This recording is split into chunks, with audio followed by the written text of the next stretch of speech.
عارف رومی رحمۃ اللہ علیہ فرماتے ہیں کہ مثال دینے کے لیے بات سمجھاتے ہیں. فرماتے ہیں ایک شخص جنگل میں لکڑیاں کاٹنے جایا کرتا تھا تو شیر سے دوستی ہو گئی, یعنی ڈائریکٹ بادشاہ سے دوستی ہو گئی. اور بادشاہ بھی وہ جو جنگل کا بادشاہ ہے, جنگل کے بادشاہ سے دوستی ہو گئی. اب وہ لکڑہارا غریب آدمی تھا, لکڑیاں تو کاٹنی ہوتی تھی. تو وہ جنگل کا بادشاہ اعلان کر دیتا جانوروں کو کہ میرا دوست آیا, ایک تو کوئی تنگ نہ کرے, اور دوسرا یہ کہ سب لوگ مل کے اس کے ساتھ تعاون کریں. کبھی کوئی جانور لکڑیاں اکٹھی کراتا, کبھی کوئی اپنی پشت پہ گدھا, بیل, گھوڑا, خچر رکھ کے وہ لکڑیاں باہر چھوڑنے آتا. تو اب اس کی بڑی دھوم مچ گئی جنگل کے اندر. لکڑہارا مزدور تھا, وہ بادشاہ سے دوستی کر کے بادشاہ ہی بن گیا. وہ گھر آ کے نا بیوی کو اکثر بتاتا کہ میرا ایک دوست ہے, میں جاتا ہوں تو ساری پہلے ہی مخلوق کھڑی ہوتی ہے میرے استقبال کے لیے. دوستی جو بڑے سے ہو گئی ہے. تو وہ لوگوں کو بتاتا, بیوی کو بھی بتاتا دوست ہے. تو بیوی کہنے لگی اتنی تو تعریفیں کرتا, یہ نہیں بتایا کہ وہ جنگل کا شیر ہے, پر نیرا دوست بتا دیا. بیوی کہنے لگ گئی کہ تو اتنا جو اس کا ذکر کرتا ہے تو کسی دن بلا نا, بلا کسی دن تاکہ اس کی دعوت کریں.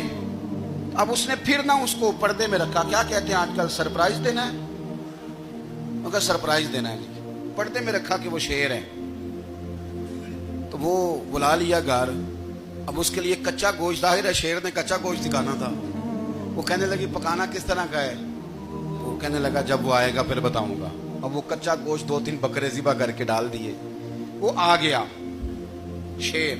عارف رومی کہتے جب وہ آیا نا تو اس کی بیوی نے دیکھا تو اس نے ایک سخت جملہ کہہ دیا. کہنے لگی اوہو, میں سمجھی تھی پتہ نہیں کون ہے, اس طرح کے درندے تیرے یار ہیں, کتے بلے دوست بنائے ہوئے, یہ کیا بات ہوئی؟ خیر وہ شیر نے سن لیا, گوشت کھایا, وہ چلا گیا. اگلے دن لکڑہارا لکڑیاں کاٹنے گیا تو شیر نے ملاقات کرتے ہی لکڑہارے سے کہا کہ یہ نا کلاڑی اٹھا اور میری پشت پہ نا ایک زخم کر دے.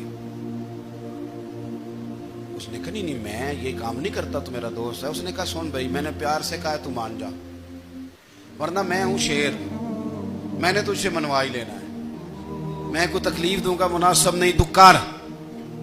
اس نے کلاڑی اٹھائی اور اس کی پشت پہ ایک زور سے زخم لگا دیا, خون بہنے لگا.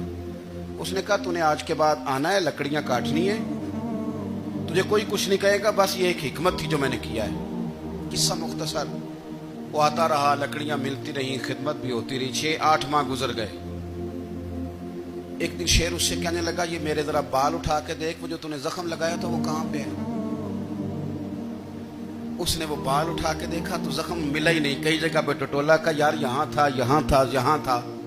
شیر نے پھر کیا کمال ہی جملہ کہا. اس نے کہا کہ وہ جو کلاڑی کا زخم تو نے لگایا تھا نا وہ مکمل ہو گیا, لیکن تیری بیوی کا جو لہجہ تھا اور اس کی جو تلخی تھی وہ آج تک میرے ذہن میں موجود ہے, وہ ابھی بھی مجھے تکلیف دیتی ہے. بات سوچتا ہوں مجھے اس نے درندہ کہا, اس نے میرے بارے میں اتنے کچے اور کمزور اور سخت جملے کہے, تو وہ بات مجھے بھولتی, وہ آج بھی میرے ذہن میں اسی طرح گونجتی ہے. تلخ جملے جو اس نے کہے اور خوفناک جو انداز اس نے اختیار کیا, وہ بات مجھے کبھی بھی بھولتی